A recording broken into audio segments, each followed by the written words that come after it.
ये है सीबीएन की प्रस्तुति और आप देख रहे हैं एक नई जिंदगी।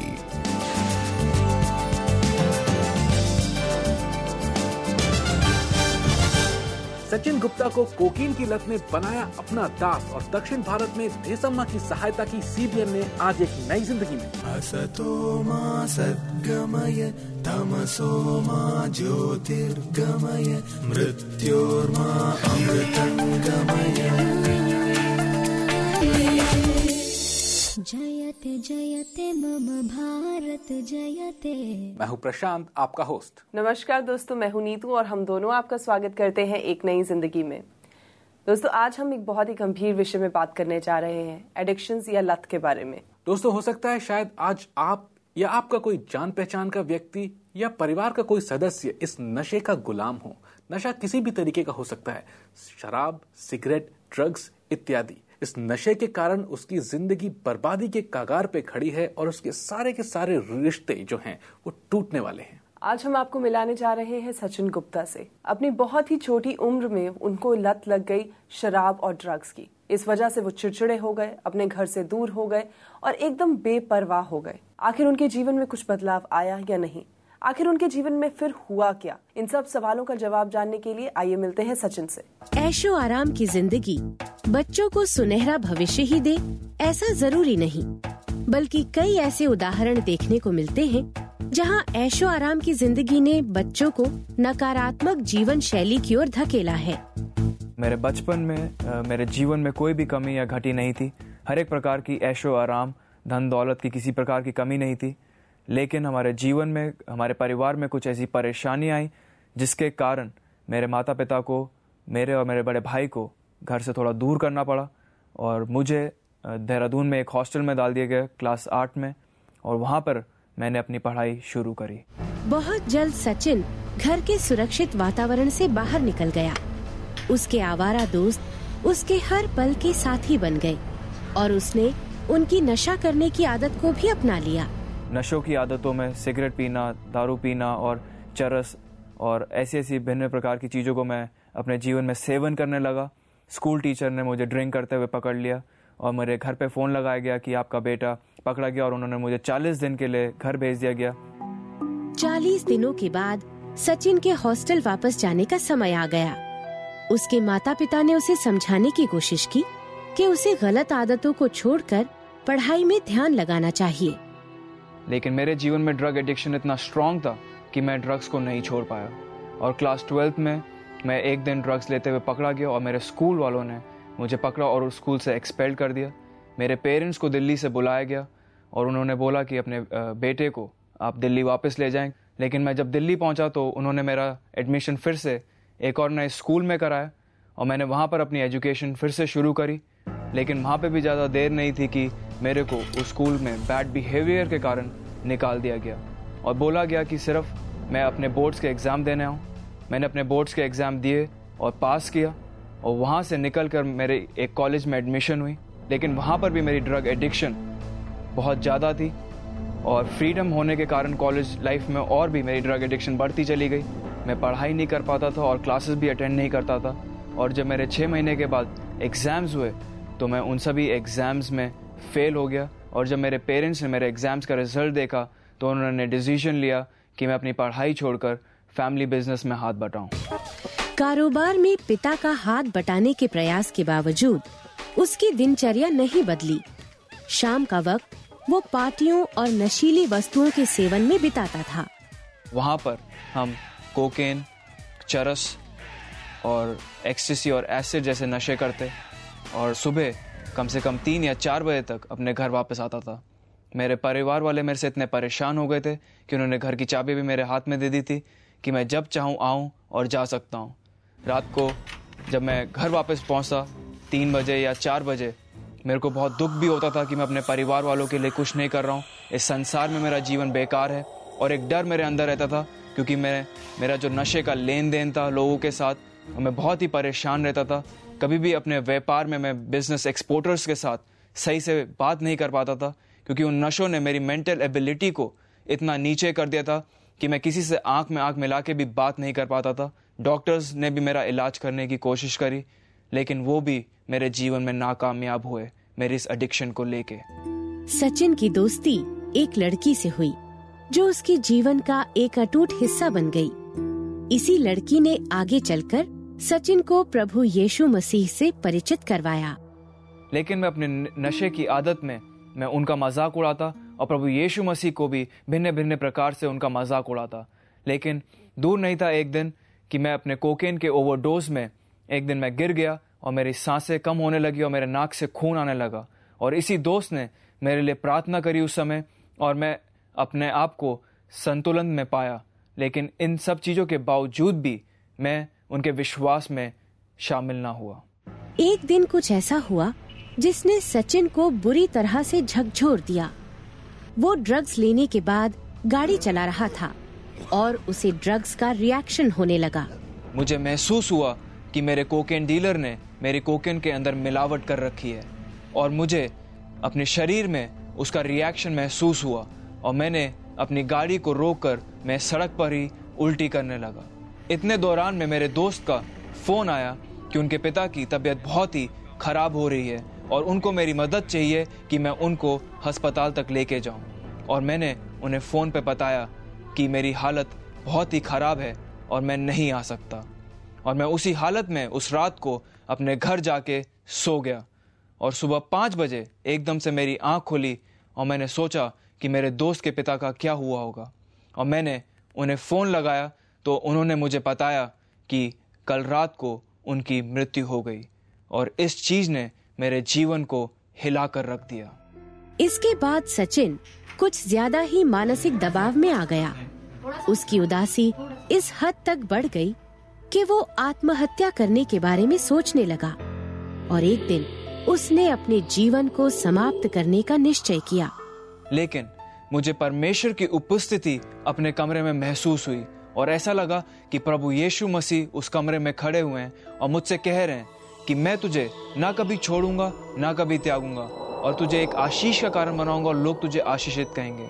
और जिस समय मैंने इन शब्दों को सुना मैं अपने घुटनों पे आके रोने लगा और मैंने अपने आप से सोचा कि परमेश्वर मुझसे कितना प्यार करते हैं। मैं एक पापी इंसान होके जब मैंने अपने जीवन में सब अंधकार फैलाया तब भी प्रभुओं का प्रभु परमेश्वर मेरे कमरे में आके मुझसे बात कर रहा है।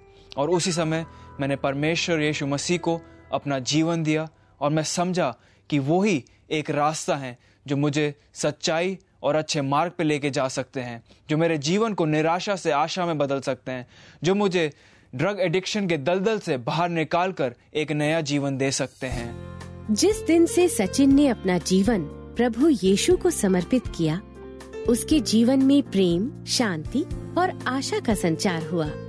प्रभु यीशु मसीह के मेरे जीवन में आने के बाद न सिर्फ मेरी आत्मा बची बल्कि मेरा जीवन संवर गया है और अब मेरे माता पिता के साथ अच्छा संबंध है, मेरे नए दोस्त हैं और जीवन में एक नया आनंद आ गया है। दोस्तों, परमेश्वर का वचन हमें बताता है कि चोर किसी और काम से नहीं वरन चोरी करने, घात करने और नाश करने आता है। जब हम एडिक्शंस के बीच में फंस जाते हैं, उनके चंगुल में फंसे होते हैं, तो उस समय हम सिर्फ अपने शरीर को खराब नहीं कर रहे होते, नाश नहीं कर रहे होते, बल्कि अपनी सेल्फ रिस्पेक्ट को और वो रिस्पेक्ट जो लोग या उस नजरिए को जिससे लोग हमें देखते हैं उसको भी नष्ट कर रहे होते हैं। अगर आज आप ये कार्यक्रम देख रहे हैं, किसी नशे की आदत के गुलाम हैं या किसी ऐसे को जानते हैं जो उसका गुलाम हो, तो मैं आपको एक खास बात बताना चाहता हूं जो आपके लिए गुड न्यूज है। वो ये है कि परमेश्वर का पुत्र इसलिए प्रकट हुआ कि वो शैतान के कामों का नाश करे और उसने क्रूस पे कर दिया। आपकी सभी एडिक्शन से आप मुक्त हो चुके हैं। आज आप विश्वास करिए, इस परमेश्वर के पुत्र को अपने जीवन में ग्रहण करिए, आमंत्रित करिए और उसके बाद देखिए कैसे ये सारे काम आपकी जिंदगी से हट जाएंगे। आंखों को बंद करिए, मेरे पीछे इस प्रार्थना को करिए। प्रभु यीशु मसीह, मैं विश्वास करता हूं कि आप परमेश्वर के पुत्र हैं और आपने क्रूस पे शैतान के सभी कामों का नाश कर दिया। प्रभु यीशु मसीह, मैं आज आपको अपने जीवन में आमंत्रित करता हूं। प्रभु यीशु मसीह, मैं आपके पीछे चलना चाहता हूं। नशे की इस आदत से मुझे बाहर निकालें। मैं अब और नशे में जीना नहीं चाहता प्रभु।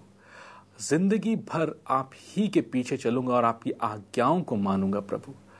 आमीन। आमीन। मुझे लगता है आज पहली बार आपने इस प्रार्थना को किया है और आप चाहते हैं इस प्रभु यीशु मसीह के बारे में और जानना, क्योंकि आपकी आत्मा अंदर से छटपटा रही है इस नशे की आदत से निकलने के लिए। इसी समय हमारे प्रार्थना भवन में आप फोन करिए, हम आपके लिए प्रार्थना करेंगे और आपकी अगुवाई करेंगे कि आप प्रभु यीशु मसीह के बारे में और कैसे जान सकते हैं। अगर आपका अनुभव भी सचिन गुप्ता की तरह है तो आप हमें अपना अनुभव बताइए। हम औरों को बताकर उन्हें भी प्रेरणा देना चाहते हैं। अभी समय है एक छोटे से ब्रेक का। आप कहीं मत जाइएगा, हम लौटेंगे इस छोटे से ब्रेक के बाद। ब्रेक के बाद देखेंगे कैसे धेसम्मा के गांव में साफ पानी लाया सीबीएन।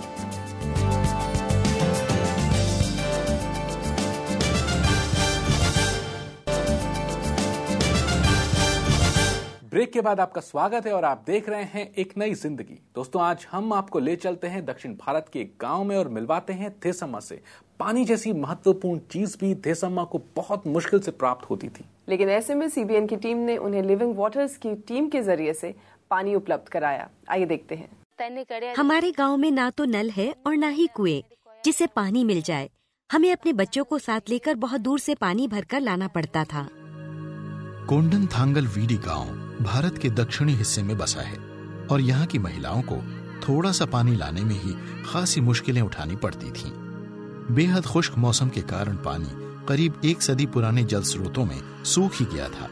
पानी की सख्त जरूरत के कारण धेसम्मा और उनके पड़ोसियों को इस जीवनदायी चीज को लाने के लिए कई किलोमीटर चलना पड़ता था। हम पानी हासिल करने के लिए कुओं की तलाश में भटकते रहते थे।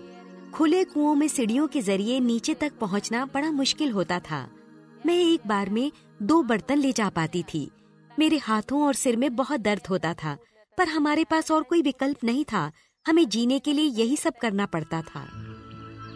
धेसम्मा रोजाना मजदूरी करके अपना गुजारा करती थीं, ताकि परिवार की आमदनी बढ़ाई जा सके। उन्हें लगातार घर का काम करना पड़ता था, फिर पानी भी लाना होता था, जिससे उनके पास आराम का वक्त बचता ही नहीं था। मैं दूर दराज मौजूद कुओं से रात में पानी लाने जाती थी, क्योंकि सुबह मुझे काम पर जाना होता था। सुबह काम पर जाते समय मेरे शरीर में बहुत दर्द होता था, पर अपने बच्चों की पढ़ाई के लिए मुझे और पैसा कमाना था। मैं तो पढ़ नहीं पाई थी, पर मैं अपने बच्चों को पढ़ाना चाहती थी ताकि वो एक बेहतर जिंदगी जी सके। जब तक उनके गांव में सीबीएन का लिविंग वाटर्स उनकी मदद को नहीं आया, उन्हें रोजाना संघर्ष करना पड़ रहा था। सीबीएन की लिविंग वाटर्स टीम ने धेसम्मा के गांव में एक बोरवेल लगाने का फैसला किया और फौरन ही खुदाई वाले उपकरण पहुंच गए। बोरवेल के उद्घाटन वाले दिन धेसम्मा और उनके पड़ोसी सीबीएन के बोरवेल वाली जगह पर जश्न मना रहे थे। इस बोरवेल का उद्घाटन कोंडन थांगल वीडी गांव की महिलाओं के लिए बेहद हर्ष का अवसर था। बोरवेल लगने के बाद अब मुझे काम पर जाना बहुत बेहतर लगता है। अब मेरे बच्चे समय पर स्कूल जा पाते हैं। बोरवेल लगने से पहले कभी कभी तो मेरे बच्चे बिना नहाए ही जाते थे। कभी कभी उन्हें देर भी हो जाती थी। हमारे पास कपड़े धोने को भी पानी नहीं होता था। अब बोरवेल लग गया है तो मेरे बच्चे अच्छी तरह नहा पाते हैं और स्कूल भी समय पर जाते हैं। मैं उन लोगों का धन्यवाद करना चाहती हूँ जिन्होंने हमें ये बोरवेल दिया।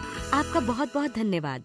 दोस्तों, हमने भी देखा कैसे सीबीएन की टीम ने धेसम्मा की पानी की समस्या हल की। सीबीएन ऐसे कई जरूरतमंद और गरीब लोगों की मदद करता है, जैसे अनाथ बच्चों को सहारा देना, मुफ्त चिकित्सा शिविर लगवाना, बोरवेल लगवाना, पीने के लिए साफ पानी मुहैया करवाना।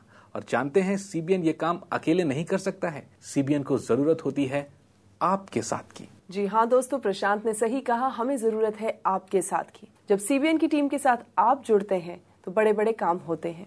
हम आप सब लोगों का धन्यवाद करना चाहते हैं जो हर महीने अपना अनुदान हमें भेजते हैं ताकि ये सब कामों को अंजाम दिया जा सके। आप में से जो लोग सोच रहे हैं कि हमारे साथ कैसे जुड़े, तो दोस्तों हम आपको एनकरेज करना चाहते हैं कि आपके टेलीविजन स्क्रीन पर जो नंबर दिए हुए हैं उन पे आप हमें कॉल कीजिए। जानिए कि आप हमारे सहभागी कैसे बन सकते हैं। हम अपने पार्टनर्स के लिए विशेष तौर पे ये सीडी का तोहफा लाए हैं जिसका नाम है लाइफ बियॉन्ड द ग्रेव या मृत्यु के उपरांत जीवन। इस सीडी में आपको उन लोगों के अनुभवों के बारे में पता चलेगा जिन्होंने जीवन को और मृत्यु को बहुत करीब से देखा है। शायद हो सकता है आपके भी जीवन को लेकर कुछ सवाल हो, उनके उत्तर आपको इसमें मिल जाए। अगर अभी तक आप हमारे साथ सहभागिता में नहीं जुड़े तो हम आपको इनकरेज करना चाहते हैं कि आप अपना फ़ोन उठाएं, आपकी टेलीविज़न स्क्रीन पर दिए हुए नंबर्स पे आप हमें कॉल कीजिए और जानिए कि आप हमारे साथ कैसे जुड़ सकते हैं। और जब आप हमारे पार्टनर बने तो आप इस सीडी के बारे में हमसे बात जरूर करिए, इसे जरूर मंगवाइए। अगर आप अपना चेक, डीडी या मनी ऑर्डर हमें भिजवाना चाहें तो आप इस पते पर CBN फाउंडेशन के नाम पर हमें भेज सकते हैं। हमारा पता है CBN foundation, peach tree complex, 3rd floor, block C, Sushant Lok 1, Gurgaon, Delhi NCR 122009, India. कार्यक्रम पे समय है एक छोटे से ब्रेक का। आप कहीं मत जाइएगा, हम बहुत जल्द लौट के आएंगे एक नई जिंदगी में। आप हमारी वेबसाइट के द्वारा भी हमसे संपर्क कर सकते हैं। हमारी वेबसाइट का पता है www.cbnindia.tv। या हमें कॉल करें 0124-4286-777 पर। मार्गदर्शन और प्रार्थना करवाने के लिए हमें 0991-040-1010 पर SMS करें।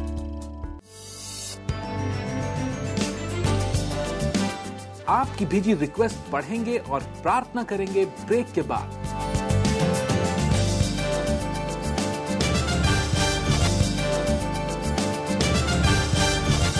ब्रेक के बाद आपका स्वागत है और आप देख रहे हैं एक नई जिंदगी। दोस्तों, अब समय है आपकी रिक्वेस्ट को पढ़ने का और आपके लिए प्रार्थना करने का। आप विश्वास करिए, जो हम मांगेंगे वो प्रभु जरूर देगा। ये आपने हमें अक्सर कहते सुना होगा, लेकिन आज हम आपसे ये कहेंगे, आप पहले परमेश्वर की राज्य और उसकी धार्मिकता की खोज करिए, उसकी आज्ञाओं को मानिए। उसके बाद जिस चीज के आप डिजायर रखेंगे, जो चीज आप उसके सामने रखेंगे, वो उसे जरूर पूरा करेगा। आइए आपकी रिक्वेस्ट को पढ़ते हैं। मेरे पास एक SMS है जो अरिंला जी का है और वो लिखते हैं, मेरे भाई सनप के लिए प्रार्थना करिए क्योंकि वो पिछले 8 सालों से शराब का सेवन कर रहा है। अरिंला, सनप के लिए हम प्रार्थना करेंगे। सनप को आप इस प्रभु के बारे में जरूर बताएं और उससे ये कहें कि अगर वो निकलना चाहता है तो प्रभु यीशु मसीह को अपना जीवन दे। हम प्रार्थना करेंगे, आप भी प्रार्थना करिए, परमेश्वर उसे निकाल लाएंगे। हमें बुल्लू जी का SMS आया है जो अपने भाई जुलू के लिए प्रार्थना करवाना चाहते हैं, जो कि नियमित तौर से शराब का सेवन करते हैं। और एक पत्नी अपने पति नंग दारिन के लिए लिखती हैं कि वो ड्रग्स की एडिक्शन में फंसे हुए हैं, हम उनके लिए प्रार्थना करें। तो आइए प्रार्थना करते हैं। हे अनुग्रहकारी परमपिता परमेश्वर खुदावंद, इस समय हम प्रार्थना करते हैं भाई जुलू के लिए, हम भाई नंग के लिए प्रार्थना करते हैं खुदावंदा, और प्रभु उन दर्शकों के लिए प्रार्थना करते हैं जो इस समय खुदावंदा अपने दिल आपके सामने उड़ेल रहे हैं और प्रभु किसी भी तरह की नशे के शिकार से प्रभु जी ग्रस्त हो रखे हैं। खुदावंदा, हम जानते हैं प्रभु जी कि जब आपका स्पर्श उनके जीवन में आएगा तो प्रभु उनका जीवन पहले जैसा नहीं रहेगा, और जब हम आप में आते हैं तो प्रभु एक नई सृष्टि हो जाते हैं। होने दीजिए खुदावंदा, इसी वायदे के साथ आप भाई नंग को, भाई जुलू को और उन तमाम दर्शकों को प्रभु जो इस समय आपके सामने हाथ फैलाए खड़े हैं खुदावंदा, उनको आप छूइए और प्रभु होने दीजिए कि हर तरह की इस नशे को, हर तरह की अल्कोहलिज्म को, हर तरह की ड्रग की आत्मा को, हर तरह की एडिक्शन को खुदावंद यीशु मसीह के नाम से उनके जीवन से अलग कर दीजिए। प्रभु आप अपना अनुग्रह उन पे कीजिए, अपनी स्ट्रेंथ उनके जीवन में दीजिए। आपका धन्यवाद करते हैं, खुदावंद यीशु मसीह के नाम से मांगते हैं। परमेश्वर पिता, हम प्रार्थना करते हैं सनप के लिए जो पिछले 8 सालों से इस शराब के गुलाम हैं। यीशु मसीह के नाम से हम उस दुष्ट आत्मा को हुक्म देते हैं जिन्होंने सनप को गुलाम बना के रखा है, इसी समय उनके ऊपर से हट जाए। प्रभु वो इस आदत से बाहर निकलने पाए और एक नॉर्मल जीवन बिताने पाए प्रभु। और हम प्रार्थना करते हैं उन लोगों के लिए जो एडिक्शन में हैं प्रभु, जो चाह के भी निकल नहीं पा रहे हैं, यीशु मसीह के नाम से उनके सारे बंधन इसी समय टूट जाएं और प्रभु वो बाहर आने पाए। सारी आदर महिमा आपको देते हैं, यीशु मसीह के नाम से मांगते हैं, आमीन आमीन। परमेश्वर बहुत सामर्थी है, जब हम उससे प्रार्थना करते हैं तो वो हमारी सुनता है। प्रार्थना का मतलब उससे बात करना। तो आप निरंतर प्रार्थना करते रहिए और विश्वास की प्रार्थना आपको उत्तर दिला देगी। आज आपने देखा परमेश्वर ने कैसे सचिन के जीवन में काम किया, देशम्मा के जीवन में काम किया, और ये उन परिस्थितियों में काम किया जबकि इंसान सोच सकता है कि ये चीजें उसके लिए तो इम्पॉसिबल है। लेकिन दोस्तों यकीन मानिए, परमेश्वर का वचन भी हमें बताता है कि जो चीज मनुष्यों के लिए असंभव होती है वो परमेश्वर के लिए संभव है। क्या परमेश्वर के लिए कोई भी काम मुश्किल हो सकता है? तो इसी याद को अपने जीवन में मांगिए और परमेश्वर से उसकी वो सामर्थ मांगिए जिससे आप उन सब कठिनाइयों से बाहर आ सकें। दोस्तों अब वक्त है आपसे इजाजत लेने का। मन तो हमारा बिल्कुल भी नहीं होता है कि हम आपसे इजाजत लें, लेकिन समय का अभाव है, हमें जाना होगा। मैं जाने से पहले नीतू से कहना चाहता हूं कि नीतू, आज आप दर्शकों से इजाजत पंजाबी में लीजिए। ਦੋਸਤੋ ਸਾਡਾ ਅੱਜ ਦਾ ਇਸ कार्यक्रम ਦਾ ਸਮੇਂ ਇੱਥੇ ਖਤਮ ਹੁੰਦਾ ਹੈ। ਅਸੀਂ ਤੁਹਾਨੂੰ ਦੁਬਾਰਾ ਮਿਲਾਂਗੇ ਇਸੇ ਸ਼ੋਅ ਦੇ ਵਿੱਚ ਜਿਹਦਾ ਨਾਮ ਹੈ ਇੱਕ ਨਈ ਜ਼ਿੰਦਗੀ। ਤਦ ਤੱਕ ਦੇਖਦੇ ਰਹੋ ਤੇ ਸਾਨੂੰ ਆਸ਼ੀਸ਼ ਦਿੰਦੇ ਰਹੋ। ਪ੍ਰਭੂ ਤੁਹਾਨੂੰ ਬਹੁਤ ਆਸ਼ੀਸ਼ ਦੇ। God bless you.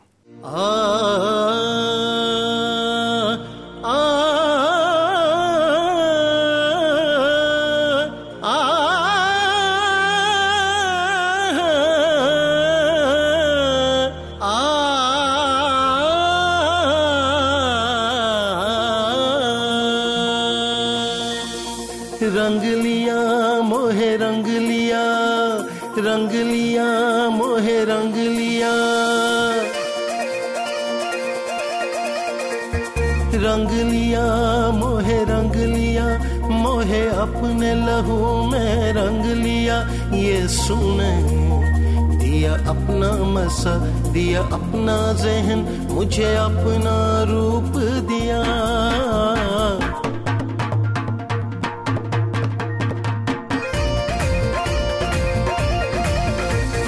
रंग लिया मोहे रंग लिया, रंग लिया मोहे रंग लिया, मोहे अपने लहू में रंग लिया।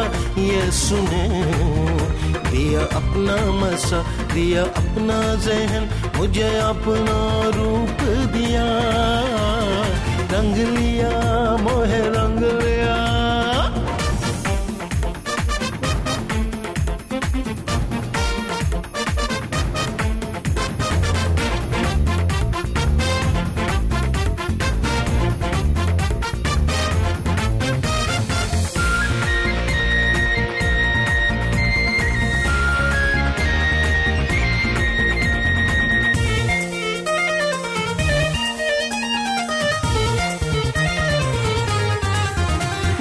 जीने को रंग रंग रंग, रूहे पाक किया संग संग संग, चौपान बनाओ।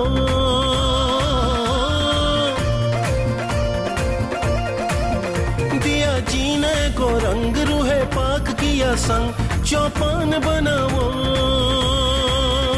एक अजब खुशी, एक अनोखा मजा, दिल जान बनाओ।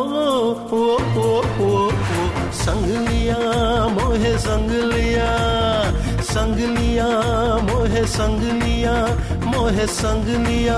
ये सुने दिया अपना मसा, दिया अपना ज़हन, मुझे अपना रूप दिया। रंग लिया मोहे रंग लिया।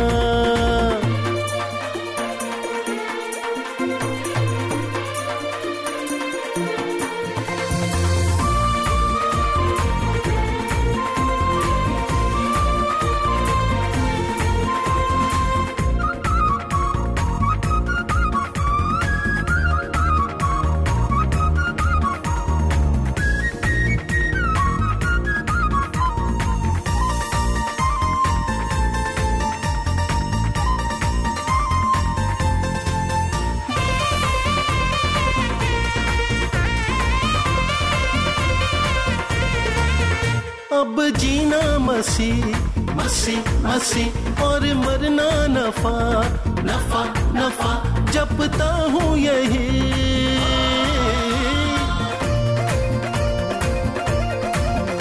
अब जीना मसी और मरना नफा, जपता हूँ यही। यीशु के बिना जीना क्या जीना, कहता हूँ यही। अंगलिया हर अंगलिया है, अंगलिया हर अंगलिया, हर अंगलिया। यीशु